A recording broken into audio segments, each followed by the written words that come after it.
The large screen in Earth's United Command Center flickered to life, showing a being unlike anything humans had ever seen. Captain James Miller stood tall, his weathered face betraying no emotion as he faced the alien for the first time. The creature had blue skin that seemed to shimmer under its own light, with 4 arms and eyes that looked too wise for comfort. "I am Ambassador Trell of the Galactic Council," the alien said, its words perfectly translated. "We have watched your world for many years." Miller glanced at General Thompson and the 5 world leaders who stood behind him. This moment would change human history forever. "Welcome to Earth," Miller said simply.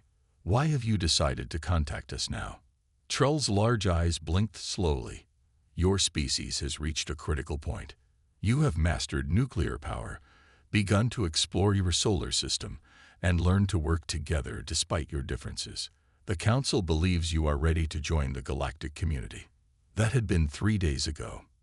Now Miller sat at a large round table with Trell and 2 other aliens, one that looked like a walking plant and another covered in gray scales. Before them lay the agreement that would bring Earth into the Galactic Council. "These terms seem fair," said the President of the United Federation of Earth. "Technology exchange, trade routes, protection from outside threats. But I'm confused about these war regulations." Trell placed one of his 4 hands on the document. "The Council has maintained peace for over 4,000 years through careful rules. War is not banned, but controlled. Battles take place in agreed locations. Casualties are limited. Winners and losers are determined by clear measures." Miller frowned. "That's not how war works." "That is exactly how war works for civilized species," said the plant-like alien named Mori. "Your human wars, total, brutal, without limits, are the mark of a primitive world." The room grew tense. Miller wanted to argue but kept quiet. "We offer membership with understanding of your unique history," Trell said smoothly. "You will learn our ways. Earth forces may join Council peacekeeping missions if they follow our protocols." Later, in the hallway outside, Miller caught up with the President. "Madam President, these terms limit our ability to defend ourselves," he said quietly. She turned to him, eyes sharp. "They also give us ships that can travel between stars, medicine that can cure most diseases, and energy technology beyond our dreams. The Council has hundreds of member worlds, Captain. We would be fools to refuse." "There's something they're not telling us," Miller insisted. "Why contact us now? Why these strict rules about how we can fight?" "Perhaps they truly value peace," she replied. Miller watched as she walked away to sign the agreement. Through a window, he could see Trell speaking with the other aliens. They looked at the humans in the room the way a teacher might look at young students, with patience for their ignorance. 1 week later, Miller stood on the deck of the first human ship upgraded with Council technology. The stars looked different now, knowing what was out there. "Captain," said his second-in-command, Lieutenant Reed, "the Council representatives have boarded. They're ready to begin our training." Miller nodded. "And so it begins." As Earth celebrated joining the galactic community, no one questioned why a peaceful council needed so many rules about warfare. No one except Miller, who couldn't shake the feeling that the Council saw humans as useful tools rather than equals. The aliens had called human warfare primitive, but as he prepared to learn their civilized ways of fighting, Miller wondered what would happen if the galaxy ever faced an enemy that didn't play by the rules. Lieutenant Anna Reed stood at the viewing window of the EDF Dreadnought Resilience watching stars streak by. 3 years had passed since Earth joined the Galactic Council. 3 years of learning their ways, their rules, and their strange approach to war. "Lieutenant, the captain wants you on the bridge," said Officer Tom Clark, breaking her thoughts. Reed nodded and followed him. The corridors of the Resilience were filled with both humans and aliens. Blue-skinned Trell diplomats spoke with plant-like Mori engineers. It still felt strange to work alongside beings from other worlds. The bridge hummed with activity as Captain Wilson turned to her. "Lieutenant Reed, we're approaching the Sigma sector." This will be your first time in a potential conflict zone. Yes, sir, Reed replied. I studied the protocols. Wilson's face showed no emotion, but his voice dropped lower. Studying and experiencing are different things, Lieutenant. The main screen showed their destination, a region of space where two powerful council races had been fighting for centuries. The crystalline Voth claimed the sector was their ancestral home. The hive-minded mechs said the resources there were crucial to their survival. The council has scheduled a battle for tomorrow, Wilson explained. Our job is to observe and ensure both sides follow proper combat procedures. Reed frowned slightly. Schedule the battle, sir. That's how it works out here, Wilson said. The Voth and mech will meet at these coordinates. They'll fight with approved weapons for exactly 4 hours. Casualties are limited to 50 per side. The winner gets to mine the third moon of Sigma 4 for 1 Earth year. Reed struggled to understand. What are we supposed to do if the rules are broken? Report it to the council, Wilson replied simply. Later that day, the *Resilience* received an emergency signal. A mech raiding party had attacked a Voth civilian outpost, outside of sanctioned battle zones. Reed rushed to the bridge with other officers. Captain, we're the closest ship. We can reach them in minutes. Captain Wilson's face was grim as he spoke with a council official on screen. The alien's voice was calm. This incident is regrettable but not within your authority to address. Protocol requires documentation and submission to the Conflict Resolution Committee. There are civilians dying down there, Reed protested. The council official looked at her with something like pity. This is how we maintain galactic peace, Lieutenant. Unauthorized intervention would violate your world's membership terms. Reed watched helplessly as Wilson followed orders. The *Resilience* recorded the attack but did nothing to stop it. By the time council peacekeepers arrived hours later, the outpost was destroyed and its people gone. That night, Reed couldn't sleep. She stared at the ceiling of her quarters, the screams from the outpost's final transmission still echoing in her mind. Officer Clark found her in the chutes gym at 300 hours, punching a bag with fierce determination. First time is always the hardest, he said quietly. Reed hit the bag harder. How do you live with it? We follow orders, Clark said. That's what we agreed to when Earth joined the council. They called it peace, Reed said bitterly. This isn't peace. It's just war with a rulebook. Clark checked to make sure they were alone. Captain Miller warned about this years ago. He said the council doesn't understand real conflict.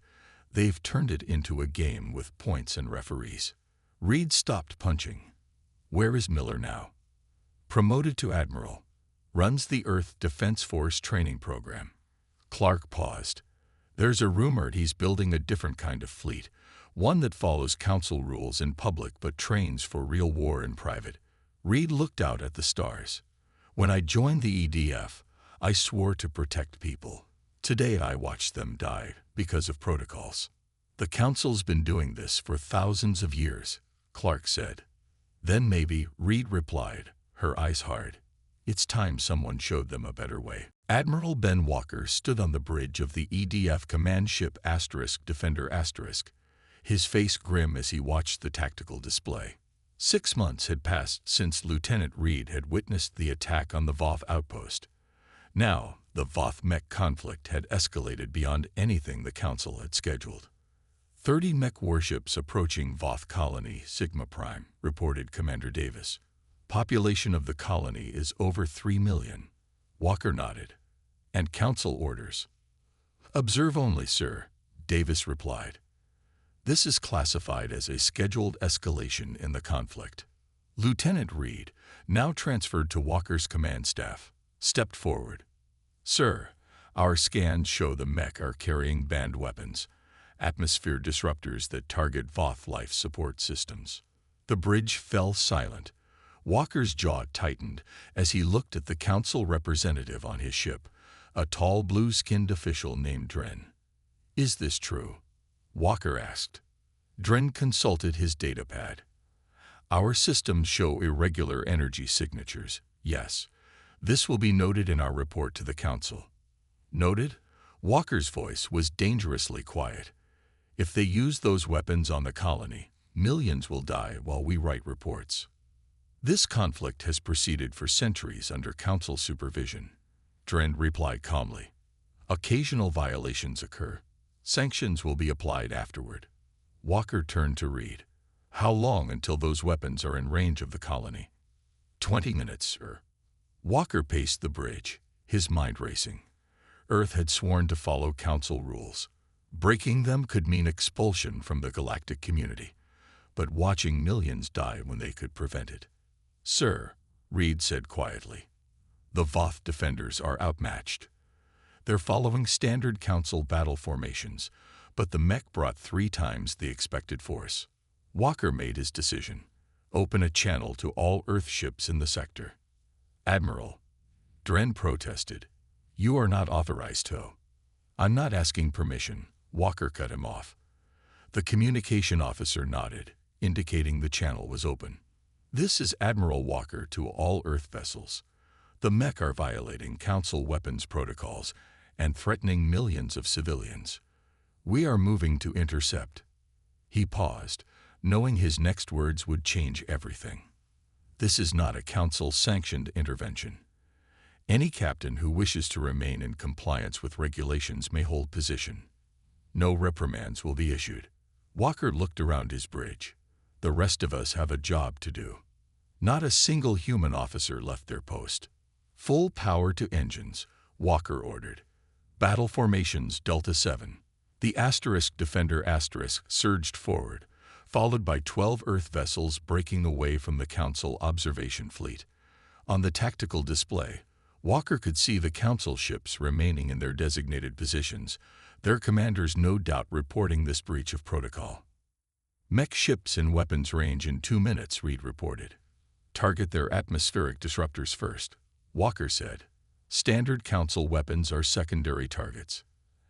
As the human ships closed on the mech fleet, Walker activated a direct channel to the mech commander. This is Admiral Walker of Earth. Your weapons violate Council protocols. Stand down immediately, or we will open fire. The response came quickly, a barrage of energy weapons aimed at the Earth ships. They've made their choice, Walker said. All ships, engage at will. Show them how humans fight. What followed shocked everyone watching. The Earth ships didn't use the ceremonial attack patterns taught by the Council. They didn't maintain the proper distance for honorable combat. Instead, they fought like humans always had, with everything they had. The Defender dove straight into the mech formation, disrupting their carefully arranged battle line. Other Earth ships targeted engines and weapons systems rather than the designated combat nodes. Within minutes, 3 mech ships were disabled. On the Council observation vessels, aliens watched in horror and fascination. They had never seen warfare like this. Desperate, efficient, and without ceremony. The Voth colony is safe for now, Reed reported as the last mech ship retreated. No atmospheric disruptors were deployed. Walker nodded, knowing what would come next. On the communication screen, Council representatives from a dozen worlds were already demanding explanations. The battle was over, but Walker knew the real fight was just beginning. The holding cell was clean but bare. Admiral Walker sat on the simple bench, waiting. It had been 3 days since the battle that saved the Voth colony. 3 days since he and his officers had been removed from their ships and placed under Council custody. The door slid open, and Lieutenant Reed entered, flanked by 2 blue-skinned Council guards. Lieutenant, Walker said, standing. Are you all right? Reed nodded. They've been questioning all of us, especially those of us who led boarding parties. She had commanded a team that disabled a mech ship's weapons systems from the inside, a tactic unheard of in Council warfare. The Voth colony, Walker asked. Safe, Reed said with a small smile. Over 3 million people alive because of what we did. The Voth government has officially thanked Earth. Walker relaxed slightly. Then it was worth it. One of the guards stepped forward. "The Council requests your presence, Admiral. The preliminary hearing begins in 1 hour." As they walked through the massive Council station, Walker noticed how other aliens moved away from them. Some looked afraid. Others seemed curious or even respectful. Council screens everywhere showed footage from the battle. Human ships fighting with unexpected ferocity. Boarding teams moving through enemy vessels with practiced precision. Earth commanders making decisions in seconds that Council protocol would have debated for hours. "They're calling us heroes and monsters in the same breath," Reed said quietly. "The footage has spread throughout Council space." Walker nodded. They've never seen real war before. The Council chamber was a vast circle with hundreds of representatives from different worlds. At the center stood High Counselor Mara, an ancient being with silver skin who had led the Council for over a century. "Admiral Ben Walker of Earth," her voice echoed through the chamber. "You and your forces violated the most sacred principles of the Council. You engaged in unauthorized combat. You ignored battle protocols. You used tactics that have been banned for thousands of years." The chamber hummed with agreement. "We saved 3 million lives," Walker replied simply. "That is not disputed," Mara said. "But at what cost to galactic peace? Our analysts have studied your combat data. The way humans fight." She paused, seeming troubled. "It is unlike anything in Council records." A large screen appeared, showing Council military theorists explaining human tactics.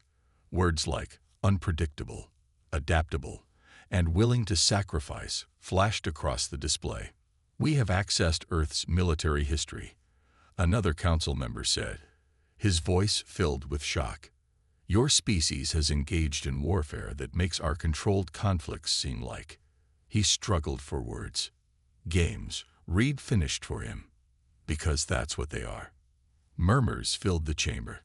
"Lieutenant Reed," Mara addressed her directly, "you led a boarding action that disabled a mech vessel. Council records show your team suffered casualties but continued fighting. Why?" Reed stood straighter. "Because the mission mattered more than any individual. Because those colonists mattered." "This concept disturbs us," Mara admitted. "In Council warfare, when a unit suffers 20% losses, they withdraw to minimize further casualties." "That's not how humans fight," Walker said. "We finish what we start." As the hearing continued, Walker noticed historians and military officials from dozens of worlds huddled together, reviewing data about Earth. Their expressions grew more concerned with each passing minute. "They're afraid of us now," Reed whispered. Walker nodded. "They should be." Outside the chamber, news had spread across the galaxy. Footage of human soldiers fighting without the ritual and ceremony of Council warfare shocked billions of viewers. For the first time in thousands of years, the Galactic Council faced something they didn't understand. A species that saw war not as a political tool, but as a terrible necessity to be won at all costs. And the Council was terrified. The Grand Hall of Justice sparkled with light reflecting off its crystal walls. Admiral Walker sat at the center table with his Earth defense team, while billions across the galaxy watched. This was no longer just a hearing. It had become the most famous trial in Council history. Prosecutor Xen, a tall being with 6 eyes and scaled skin, stood before the Council judges. "The evidence is clear. Humans violated our most sacred laws. They engaged in unrestricted warfare, a barbaric practice banned since the Great Peace was established." Walker's defender, a respected advocate named Lorne, moved to the center of the floor. Unlike most Council beings, Lorne had studied Earth culture extensively since humans joined the galactic community. "My esteemed colleagues," Lorne began, "we face a question more complex than simple rule-breaking. We must understand why humans fight as they do." The main display activated, showing scenes from Earth's history: world wars, resistance fighters, soldiers protecting civilians. "Humans developed in isolation," Lorne explained. "They never had the Council to establish rules of engagement. Their wars were total. their sacrifices absolute. This shaped their understanding of conflict. Sen interrupted, which is precisely why they cannot be trusted. Our military analysts have studied human warfare. Their tactics, their willingness to sacrifice themselves, their concept of victory at all costs. These are dangerous ideas that threaten thousands of years of controlled peace. The chamber erupted in debate. Walker leaned toward Lieutenant Reed, who sat beside him. "They're more afraid of how we think than what we did," he said quietly. Reed nodded. "They've turned war into a game with rules. We showed them what real fighting looks like." The council called their first witness, a Voth survivor from the colony that Walker's fleet had saved. "The mech would have killed us all," the crystalline being testified. "Our defenders were following council protocols, maintaining proper formation even as they were outmaneuvered. Then the human ships arrived. The Voth's crystal surface glowed with emotion. They fought like nothing I had ever seen. They protected us when council rules would have let us die." More witnesses followed. Council military experts presented classified analyses of human combat capabilities, explaining how Earth's history of constant warfare had created a species uniquely skilled at fighting. They showed simulations suggesting that unrestricted human warfare could destabilize the entire galactic peace framework. On the third day, Reed was called to testify. "Lieutenant," Sen asked, "why did your boarding team continue its mission after suffering casualties that would have triggered a council-mandated retreat?" Reed looked directly at the judges. "Because retreating would have meant failure.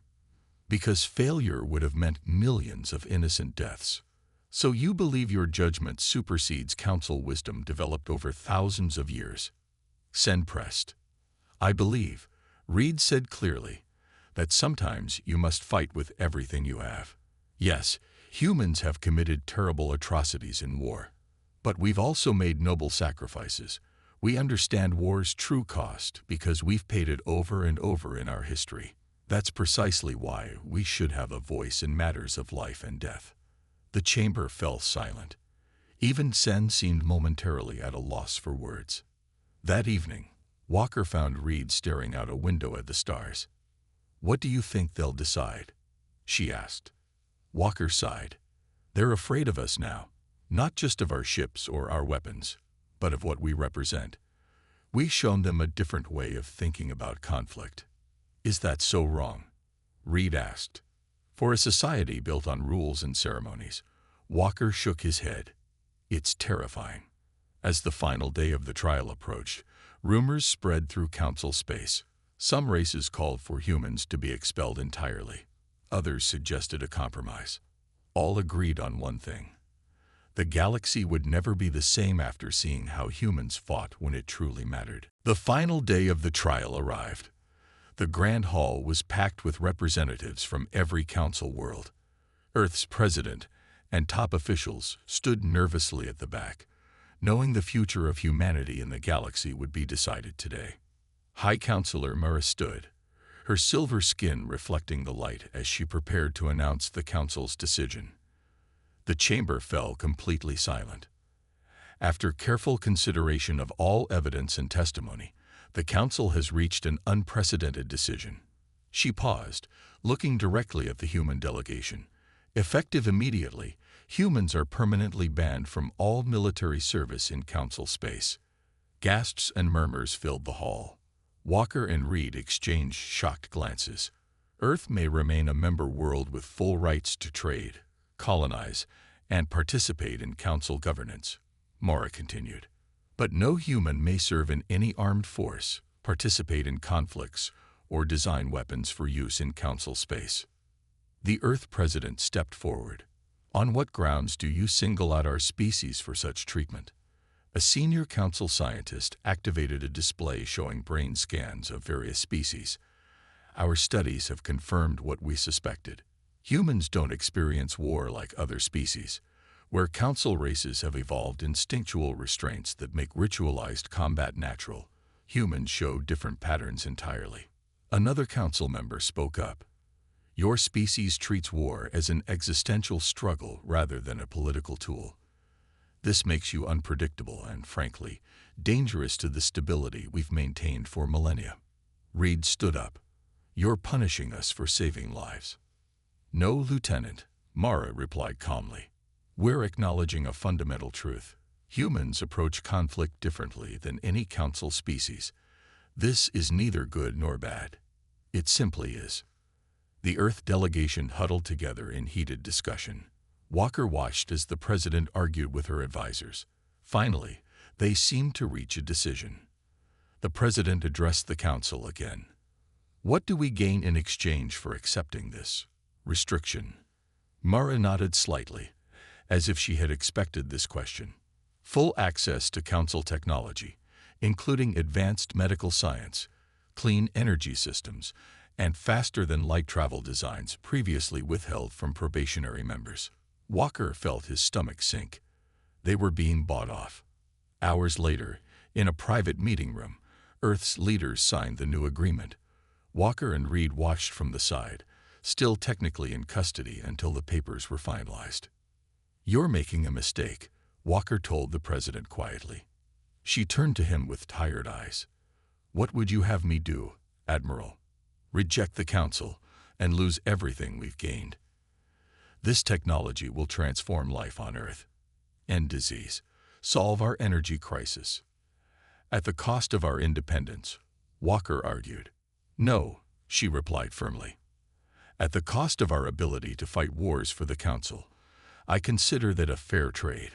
When the signing was complete, Walker and Reed were officially released from custody. They stood on an observation deck, watching Earth ships being modified to comply with the new treaty. Weapons systems removed, military personnel replaced with civilian crews. What happens now? Reed asked. We go home, Walker said. I've been permanently grounded, of course. And you? Resigned my commission this morning, she said bitterly. I won't serve in a neutered force. As they looked out at the stars, something unexpected caught their attention. On a nearby viewing screen, news reports showed conflicts throughout council space suddenly de-escalating. The Voth and Mech had suspended all scheduled battles. Two other species in a century-long dispute had withdrawn to their own territories. What's happening? Reed wondered. A council aide approached them. It appears that seeing how humans fight has changed perspectives throughout the galaxy. No faction wants to engage in our regulated battles when they now understand what real war looks like. Walker smiled slightly. So by banning us from fighting, the council may have accidentally created the longest peace in their history, Reed finished, a hint of irony in her voice. As they prepared to return to Earth, both wondered how long this peace would last, and what would happen if the galaxy ever faced an enemy that fought like humans. 5 years passed since the human ban. Earth had changed dramatically with council technology improving everyday life. Disease rates dropped. Clean energy-powered cities. Faster ships explored the solar system. Most humans considered the ban a small price to pay. Anna Reed sat in her office overlooking the Pacific Ocean. After leaving military service, she had started Reed Transport, a civilian shipping company employing former Earth Defense Force personnel. On paper, they moved cargo. Unofficially, they kept their combat skills sharp. Her computer chimed with a priority message. The sender shocked her. Ambassador Trell, now the Council High Ambassador. The message contained only coordinates and 8 words. We were wrong. Come alone. Urgent. Trust no one. 24 hours later, Reed's ship docked at a small, unmarked station in neutral space. Inside, she found not just Trell, but a room full of the highest council officials, including High Counselor Mara herself. Their faces showed something Reed had never seen in council representatives before. Fear. Admiral Walker was already there, looking older but still commanding. What's happening? Reed asked. Mara stepped forward. 3 weeks ago, our outer monitoring stations detected ships entering council space. Ships unlike any we've encountered. A hologram appeared showing massive vessels with strange, organic-looking designs. That Exoil, Trell explained. a species from beyond our known space. They do not respond to communication. They do not follow council protocols. Walker studied the images and your forces. The council members exchanged uncomfortable glances. 12 worlds have fallen, Mara said quietly. Our ships followed proper engagement procedures. They maintained formation. They respected battle boundaries. She paused. They were destroyed within minutes. The Exaeral don't fight like council races, Trell added. They fight like humans, Reed finished. Mara nodded. We face extinction. Our civilizations have followed rules of warfare for so long that we've forgotten how to truly fight. Walker looked around the room. Why come to us? Humans are banned from military service, remember? Because we were wrong, Mara admitted, the words clearly difficult for her. What we saw as primitive in humans, your adaptability, your willingness to sacrifice, your concept of total victory, these are exactly what we need now. Trell handed Reed a datapad. We're not asking you to fight for us. We're asking you to teach us. Reed examined the proposal.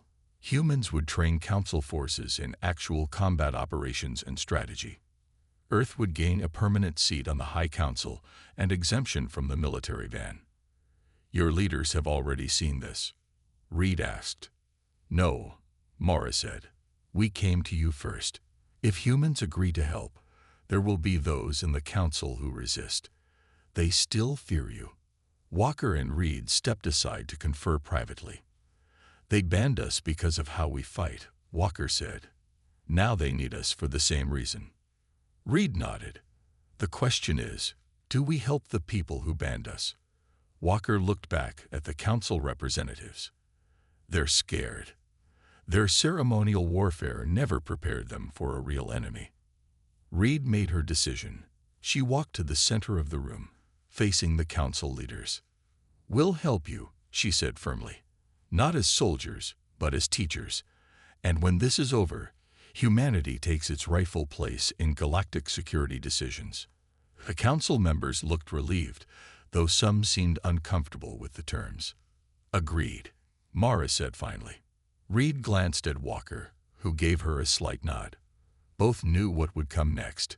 Humans showing the galaxy the hard lessons they had learned through thousands of years of real conflict. As the meeting ended, Trell approached Reed. Your species was banned from war because the council feared you. Now the galaxy may survive because of that same quality. Reed smiled slightly. Maybe picking humans as the one species banned from warfare was the council's greatest mistake. Or, Trell replied thoughtfully, its greatest wisdom.